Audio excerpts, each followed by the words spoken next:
CNBC.com.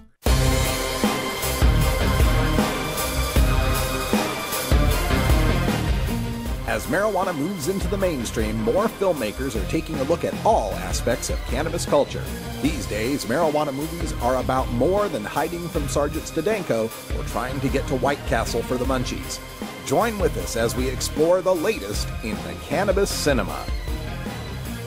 All right, welcome back, everybody. 44 after the hour, and joining us on our Skype line, we have Harry Smith from CNBC. Harry, welcome to the show.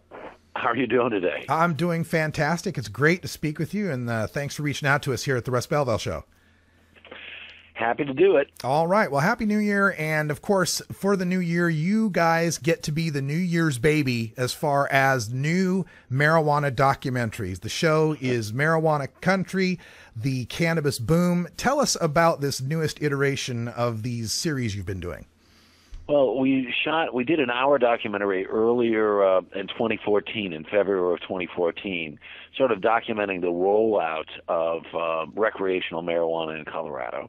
And believe me, I've spent almost a month out there in the past year, and every day I'm out there, I'm kind of amazed at what's going on a bunch of different levels. This is a part of the culture that's been behind curtains to a great extent for decades, and it's almost like it's pot's coming out party. So there are a lot of stories to tell. Every day that we're out there, we're more fascinated than the day before. And, as Governor Hickenlooper in Colorado has said, this is a giant social experiment, and we're happy to have a front row seat to, see what we can see. The show is on tonight. It's debuting at 9 o'clock Pacific and Eastern time on CNBC. You can check your cable and satellite listings to find the channel in your area. And Harry, you give us an interesting perspective because, of course, we're on 420 Radio. This is a show that's dedicated to marijuana, and the people listening are very knowledgeable about the subject. You come to this as someone from a hard news, a mainstream background. What was most surprising to you in discovering this new marketplace? Where do I start? I think one of the big differences is the western part of the United States versus the eastern part of the United States. Mm-hmm. There's very, very little medical marijuana around New York. It does exist in New Jersey in a limited way. It does exist in Massachusetts in a sort of more growing way, but still very limited. It's not like there are dispensaries on street corners like there are in California and there are in Colorado and elsewhere in the West. So all of this is still new to a huge segment of the audience. And I think as it's rolled out in the West, it's become more and more a sort of to excuse the expression, not the acronym, but a normal part of the culture. Mm-hmm. And for people back east still, it's just an eye-popping event. And I think for something that's been, held as sort of a boogeyman for so long, I think it's still kind of shocking for some folks to see. That's a great perspective. We're speaking with Harry Smith from CNBC's Marijuana Country, the Cannabis Boom, premiering tonight on CNBC, 9 o'clock Eastern and Pacific time. We have a clip from the episode. This one deals with the edibles explosion, a surprise even to some of us in the industry, how this turned out. Let's take a look at this clip, and we'll be back with Harry right after. But perhaps the most popular alternative to smoking pot is eating it. Tastes like candy, just like a pixie stick. Not for children, no. And the array of choices is staggering. Chocolate, candy, drinks. We have these incredible bars, which are ranging from 25 to 100 milligrams. What are these things that are right here? These are our Dixie rolls. Yeah. These are chocolate products. Right. We also make a very high-quality truffle. We make what's called a Colorado bar. Chuck Smith is a co-founder of Dixie Brands. Dixie wants to be the General Mills of edible marijuana. I still want to reinforce that Dixie is the iconic brand. We are the largest what are called infused products manufacturer in the state of Colorado. We make all types of consumable products, food products. They may be sodas, tinctures, mints. We also do topicals, lotions, and salves and balms, all infused with cannabis. Dixie has been supplying the medical market since 2009. But in the first 2 months of 2014, Smith says Dixie's revenues jumped 500%. Colorado. That's right. The show is on tonight, Marijuana Country, at 9 o'clock. We're speaking to Harry Smith about the program. And edibles did get a lot of headlines in the first few months of legalization in Colorado due to the high-profile deaths that happened to the young student who had jumped off of a balcony, and also the man who had shot his wife. Apparently had also been involved with some painkillers in some sort of way. But as you did reporting on this, Harry, what was your take on the edibles market and how that unfolded in Colorado?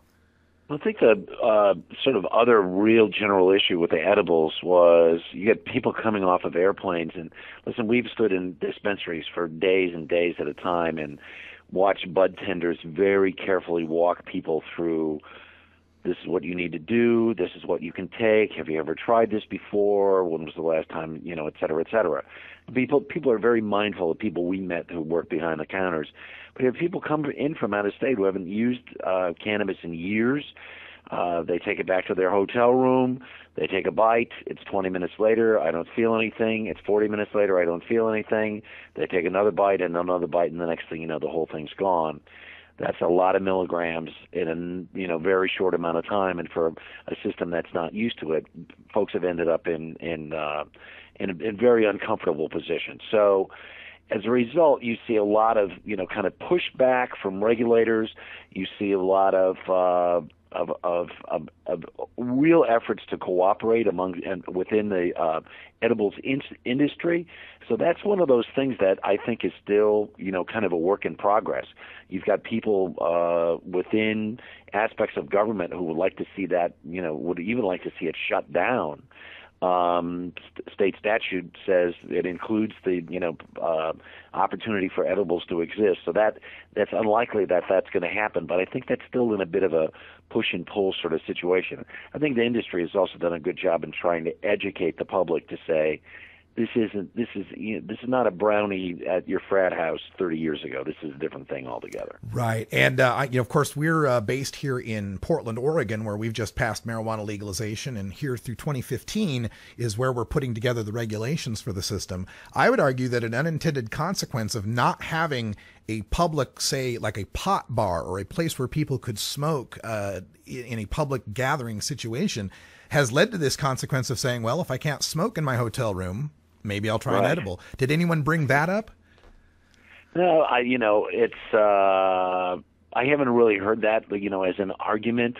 I think that one of the things that seems to be so attractive about edibles to a lot of people is the fact that they don't want to smoke. They don't want that. They don't want the tar and the whatever else that goes along with the smoke. So edible seems to be an alternative. They say a lot of women like to use edible products. So this is once again, we're in the middle of this giant sort of cultural shift, and what works, what doesn't work, what's effective, what isn't effective, what's a good law, what's not a good law. I think we're all in the middle of seeing how that's all going to how all of that is going to shake out. We're speaking with Harry Smith from CNBC. The show tonight is Marijuana Country, the Cannabis Boom. It premieres at 9 o'clock Eastern and Pacific time on CNBC. Check your cable and satellite listings. And Harry, I'm also interested in the media angle on this. I've been doing this since 2005 or so, and it used to be difficult, if not impossible, to get serious coverage of marijuana and the issues relating to it. Now it seems like I can't flip through the cable dial without landing on some marijuana special. How has this gone down in the offices there at NBC Universal as far as pitching these shows, and will there be more of these Marijuana Country episodes to look forward to? I think there's a definite bump in curiosity just because of the legalization that never had happened before. So there's just a bucket of curiosity.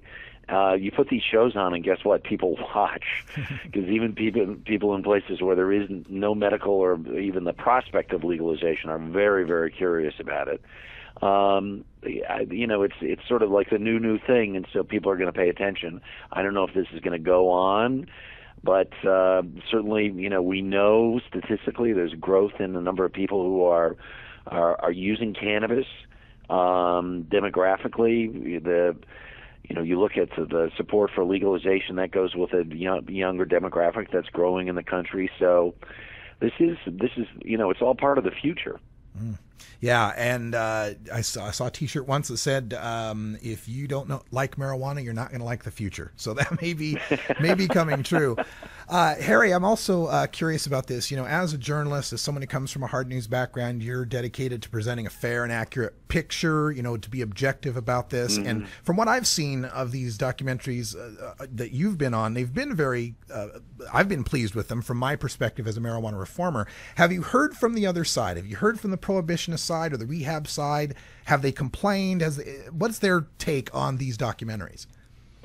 It's interesting is anything that you put out into the public airwaves, especially in an age of social media, you're gonna hear praise, and you're gonna hear people complaining about what you didn't cover, what you should have covered, what question you didn't ask.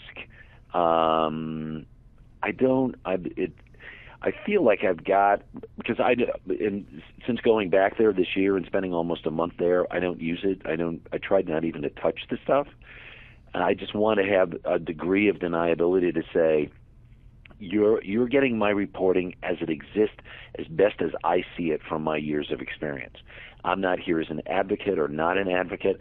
I'm just telling you what I'm seeing. You're seeing this story through my eyes. If that's if some people think that's fair, or some people feel like that's good, that's great. If they don't, I'm just doing the best job I can. Well, it appears that it's a good job, and it appears that the subjects are happy with it. I mean, the folks, you managed to get people to repeat with you, so I imagine that's a good sign, right?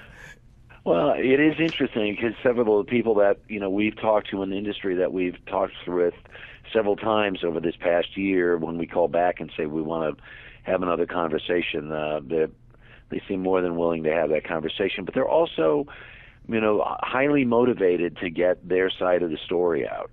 So there's mutual benefit on both sides, I guess. All right. Well, Harry Smith from CNBC. The documentary is Marijuana Country, The Cannabis Boom. Premieres tonight at 9 o'clock Eastern and Pacific time, and I presume there will be copious replays of this on CNBC. I think it's going to repeat at least 3 times tonight, so as these things always do. All right. And is there any looking forward to another documentary? Any plans for ones on the horizon? I don't know, but I think people will just be interested in and part of it, the business aspect of itself. One of the things I said earlier today, someone was asking me about, and I said, when we started this in January, some of the places we went, some of the grows, while impressive, seemed fairly amateurish. Mm-hmm. And in just this year, the difference between what we saw in January and what we were seeing, toward the end of the year, were night and day. The technology that's involved, the expertise that's involved, the ability to really turn over large amounts of crop. It gets more sophisticated by the minute, and you'll be able to see some of that. You'll also one of the other stories that I found most interesting is in Colorado, it's legal to buy marijuana, yet the state statute said very specifically, but if you want to run a drug-free workplace, you're feel free to do that. Well, we talked to a guy who's in the middle of a state Supreme Court case, who's a quadriplegic, who was given a prescription to say, we recommend that marijuana would be helpful to you. It helped him. He was not using while he was at work, but he got fired anyway. So there are a lot of issues like that are all going to be on the horizon as places like Portland and individual states, start to embrace legalization. There's a whole legal minefield out there to walk through yet. There'll be plenty of subjects to cover, and I look forward to you covering them. Harry Smith, thank you so much for this documentary, and thank you for calling in today. Appreciate talking to you. Take care, Russ. All right.